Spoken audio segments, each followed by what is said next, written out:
Oh, Young man, because he's a spiritual guy, very deeply spiritual, but he also has this other part of him that is a very faithful scientist. And so he starts these experiments to try to reproduce that experience in a clinical setting. So he puts one guy in one room and another guy in the other room and has them flip cards, playing cards, and then try to guess what the other guy flipped.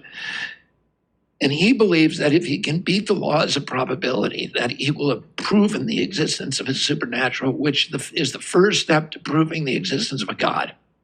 And he tries to do that. But he says in this book, which is very impressive, that he couldn't do it. But he does say this. He says, even though I can't use empirical tools and scientific tools to prove the existence of a God, I can prove that people who believe in God have, based upon case studies of thousands of patients that he'd seen and anecdotal evidence that have come through, people have come through his sanitarium, that people who believe in God and get better faster, and that the recovery is more durable than people who do not. And for me, that was an incredibly impactful thing to hear, and much more impactful than if he said that he believed that he had proven the existence of a God, which I would not have believed.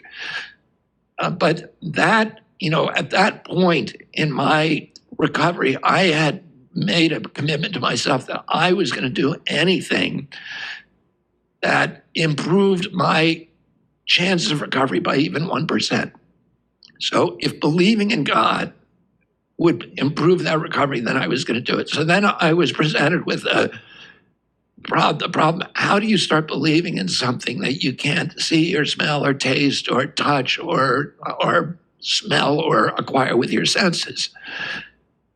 And Jung solves that problem. He says, you fake it till you make it. You act as if, and that the obedience precedes the evidence. So, and that obedience to a God, that compliance with the way that God wants us to behave will then be is an act of faith, because you're doing it based on faith, but you will see the evidence presently. And so I started living my life. I just said, okay, I'm going to do this. I'm going to act as if there's a God up there watching me 24 hours a day.